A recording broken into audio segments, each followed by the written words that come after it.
여러분,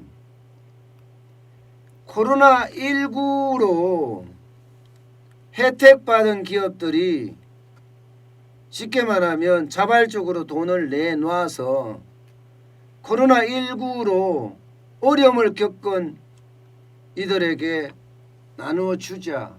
이게 이익공유제의 핵심입니다. 이낙연 더불어민주당 대표가 제안한 거고요. 지금 그 내용들이 쉽게 말하면 급물살을 타고 있습니다. 그런데 문제는요, 이 은행들입니다. 금융권이 코로나19 때문에 굉장히 수혜를 많이 봤으니 금융권은 무조건 이 공유제에 합류를 하라 하고 정치권에서 압박이 굉장히 심해지는 거예요. 그런데 왜 은행장이 덜덜 떨까? 이유는요, 두 가지. 하나는 이겁니다. 일단 이 공유제, 이것은요 간단하게 말하면 주주재산권 침해가 돼요. 은행장이 결정을 해서 이익 난 것을, 아니면 증권사가 결정해서 이익 난 것을, 카드사가 결정해서 이익 난 것을 이게 정부에다가 낸다 이러면 쉽게 말하면 주주의 재산권 침해가 됩니다. 그리고 CEO는 배임이 되고요. 배임이 되면요 어떻게 되겠습니까? 당연히 고발을 하겠죠. 여기에 이제 감옥 갈까 걱정이 덜덜 떠는 거예요. 감옥 갈까. 지금 은행장들은요 지금까지 뭐라고 했어요? 어떻게 하든 위기에 대응에 협조하겠다 이렇게까지는 이야기했지만 이익을 내놓으라고 하니까 여기에서 와우 엄청나게 놀라는 겁니다. 두 번째는 바로 이거예요. 대출 만기 연장. 지금 코로나 때문에 금융권이 국민에게 지원한 금액이 277조 원입니다. 엄청나죠. 그중에 대출 만기 연장된 게 126조예요. 45.5%나 됩니다. 이게 3월 말로 돼 있지만 이것을 또다시 6개월 연장한다는 이야기가 이미 나왔고 그렇게 가닥을 잡았습니다.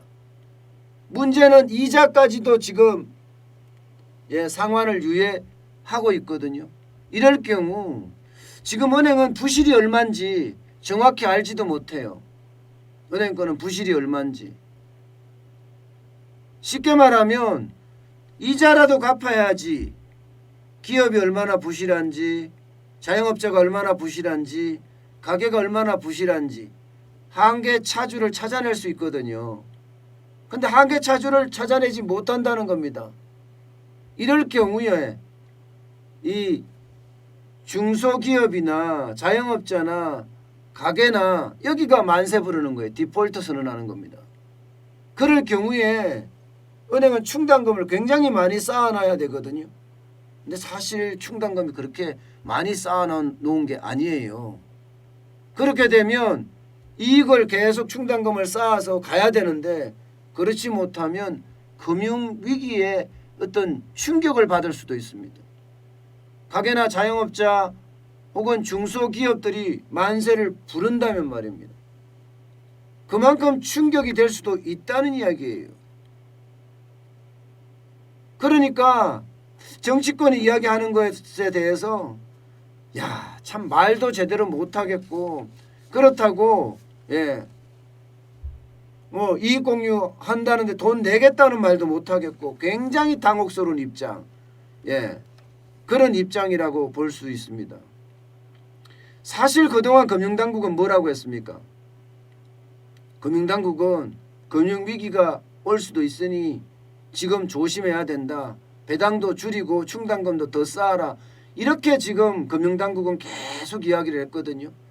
실제로 윤석현 금융감독원장은요. 코로나19가 딱 터지고 나서 스트레스 테스트를 해봤더니 이게 L자형이더라. 쉽게 말하면 경기가 바로 회복이 안 된다는 거죠. 어렵다는 거죠. 이런 상황이 되면 일부 금융지주는 이 스트레스 테스트를 통과하지도 못했습니다. 스트레스 테스트를 통과 못했다 이 말은요, 여러분, 금융위기의 조짐이 있을 수 있다는 겁니다. 점점 나빠지게 되면. 이런 상황에서 지금 이익 공유하라 하니까 지금 덜덜 떨 수밖에 없는 거죠. 게다가 지금 금융당국에서도 배당 권고할 때 지금까지 배당을 할 때 25%에서 27% 했는데 하지 마라. 5% 정도 줄여라. 그래서 지금 22%에서 23% 정도로 배당을 한다. 이렇게 정해 놓았거든요. 그러니까 이게 이익을 나누라는 이야기 자체가 결국은 금융권에는 굉장히 충격을 줄 수도 있고 이게 길어지는 게 문제잖아요. 길어지는 게. 이게 많이 우리 경제가 회복되는 게 길어지면 길어질수록 그만큼 충격은 더 커진다. 이렇게 봐야 합니다. 그만큼 충격은 더 커진다. 미국처럼 우리 은행권이요. 쉽게 말하면 뭐라고 해야 되나? 대손 충당금을 그렇게 많이 쌓지 않았습니다. 그래서 걱정이 된다는 이야기예요. 오죽했으면 노조들조차도 와, 그 이익공유제 위험해 이렇게 이야기를 할 정도예요.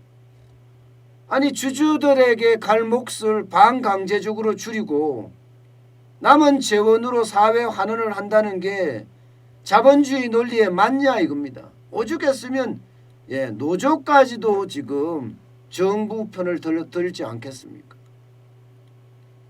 정부가 해야 될 취약계층 지원을 민간 기업에 떠넘긴다 이런 이야기까지 나오고 있습니다. 게다가 노조는 정확히 이야기를 해요. 이익공유제 하면 은행이 순이익이 그만큼 줄어들 거고 직원은 물론이고요. 다른 쉽게 말하면 협력사까지도 영향을 줄 수가 있다. 이게 여러분 이익공유제라는 게 자칫 잘못하면요. 해외 투자자들을 쫓아낼 수도 있습니다. 해외 투자자들을. 기업의 이익을 정부가 뺏는다는 거 그거 이야기하면요. 결국은 해외 투자자들은 뭐야. 기업이라는 게 뭐야. 결국은 이익 극대화해서 주주들의 어떤 가치를 상승시켜주는 게 핵심인데 아니 이익 났다고 뺏어간다고? 이거는 말이 돼? 말이 안 될 거야. 뭐 이렇게 이야기할 정도죠. 이렇게. 그러니까 이게 굉장히 조심스럽고 다른 어떤 것보다가 이게 자본주의를 그냥 완전히 깨고 시장 경제를 무시하는 거거든요. 근데 이게 한번 자칫 잘못해서 펑 터지면 여러분 이거 감당 안 돼요. 감당 안 돼요. 지금 제가 늘 말씀을 드리는데 이제는 지금 더불어민주당이나 문재인 정부라고 봐야 되나요? 문재인 정부는 대놓고 사회주의 한다. 이렇게까지 비판받을 정도로 많은 법안들이 나오잖아요. 그러다 보면요. 외국인들이 자꾸 외면을 해 고개를 돌려요. 제가 말씀드렸다시피 배는 그냥 폭파되듯이 펑 가라앉지 않습니다. 배는 서서히 가라앉아요. 대한민국에서 좌파라는 말을 사실 우리가 지금은 쉽게 쓰잖아요. 그런데 좌파란 말 쉽게 썼습니까? 그런데 자꾸 좌파 이야기가 나오고 종북 좌파 이야기가 나오고 우리 귀에 어느 정도 익숙해지니까 이제는 좌파란 단어가 그냥 쉽게 써지고 있잖아요. 쉽게. 사회주의란 단어도 그래요. 지금은 사회주의란 단어가 언급되기만 하더라도 문재인 정부나 여당 같은 경우는 경기를 좀 보여요.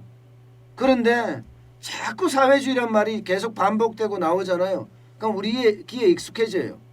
익숙해지면 그냥 문재인 정부도 그냥 사회주의야 하고 이야기할 수도 있다니까요. 그 정도로 여러분, 그 정도로 이 뭐라고 해야 돼요. 한번 무너지기 시작하면 또 익숙해지면 그게 일상이 돼버리는 거예요. 저는 그런 문제가 이 공유제나 이런 문제들이 일상이 되고 사회주의가 일상이 되면 배가 침몰하듯이 서서히 우리는 침몰하는 줄 잘 모르는데 이미 배는 침몰하고 있다는 거예요. 이미 배는 침몰하고 있다. 침몰하는 배에서는요 탈출도 힘듭니다. 그만큼 저는 상황이 점점 악화되고 있다 이런 생각을 하게 됩니다.